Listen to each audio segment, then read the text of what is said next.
Now, your complete source for Northwest news and information. This is NewsCenter 6. Welcome to NewsCenter 6. Mike's on assignment. Shirley's on maternity leave. I'm Eric Schmidt.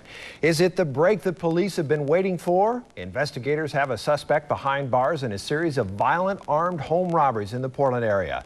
30-year-old Terry Bedler is charged with attempted murder and a number of other crimes after a high-speed chase and shooting in southeast Portland last night. He is not yet charged in the home robberies. Investigators are questioning him in connection with what's described as a large robbery organization that's hit 7 local homes in recent months. The Hoffman family of Lake Oswego were the latest victims. The robbers tied up the family in their home at gunpoint last week, then ransacked the house, stealing jewelry and cash. Police expect to arrest a number of suspects in this case. There is more than just a couple people, and that's what has made this investigation difficult. One source says there could be a dozen suspects in the robberies. The series of crimes have renewed police warnings not to ever open your door to strangers. 6 children have accused a former McMinnville teacher of sexually abusing them. They say 59-year-old James Mickelson improperly touched them. He faces nearly 200 charges. Mickelson told NewsCenter 6 tonight that he is innocent and he believes the situation has been blown out of proportion. Many of the parents at the school say this is the first they've heard of these charges. You know, this is a great school and the teachers, but, you know, something like that is concerning. You never know who you're leaving your kids with. It's terrible. It's the worst nightmare, something like this happening. School principal Gary Williams says as an administrator and as a parent, the safety of the children is his highest priority. He says he regrets the alleged events at his school. A January 10th trial date has been set for Mickelson. Well, voters have done their jobs. Now election workers are tallying up the numbers in Washington State's primary election. One of the most watched congressional races is taking place in southwest Washington. As the ballots came in, incumbent Jolene Unsold sailed to easy victory on the Democrat ticket. She was unopposed. But it's the Republican side that's drawing attention. That's because several weeks ago, leading candidate Tim Moyer dropped out after tax problems. Vying for the GOP nomination now, Paul Phillips and write-in candidate Linda Smith. Both candidates are at election night parties in Vancouver and both think they can beat Unsold. Oh, I have a very good chance. I don't start any race that I don't think I can win. Public really wants someone who's not a politician, who really wants to represent them back in Washington, D.C.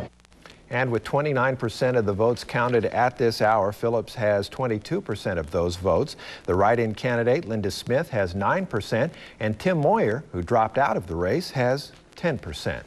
Several other congressional races are on tap in the state of Washington. The most noteworthy is House Speaker Tom Foley's 5th district in the Spokane area. Foley was renominated tonight without any opposition. Spokane attorney George Nethercutt won the GOP nomination among 3 Republican rivals. In Washington State's Senate race, incumbent Republican Slate Gordon has won the nomination on the GOP side of the ticket. In the race for the Democrat senatorial nomination, it is Ron Sims, the King County councilman, leading former broadcaster Mike James by about 4 percentage points, with 39% of the vote counted so far. 7 other Democrats trail far behind the 2 leaders. In Washington County, Oregon, voters are deciding a big-ticket public safety levy. A $77 million levy for a new jail is passing with almost 58% of the votes cast. A $4.6 million levy to hire 24 new police officers in Beaverton passed overwhelmingly with more than 70% of the votes. And in Hillsborough, a $35 million levy to build a new high school is passing with about a 1,000-vote margin out of 14,000 counted so far. In Clackamas County, voters there went to the polls to decide several school levy issues. Oregon City School District voters are rejecting a $55 million levy for a new high school. The North Clackamas School District's $69 million levy for building updates and maintenance is failing. And voters in the Lake Oswego School District are saying no to a $3 million levy for improvements and maintenance. And in Multnomah County, voters are denying a Reynolds School District request for a $29 million levy for a new middle school and a new grade school. Voters in the Park Rose School District are rejecting a $34 million request for upgrades and improvements to schools there. Now, Haiti.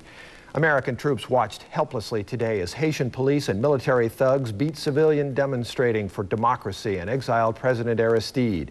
The Americans are under orders to stay out of any confrontations, violent or not. It wasn't easy for the U.S. peacekeepers to watch and do nothing as innocent people were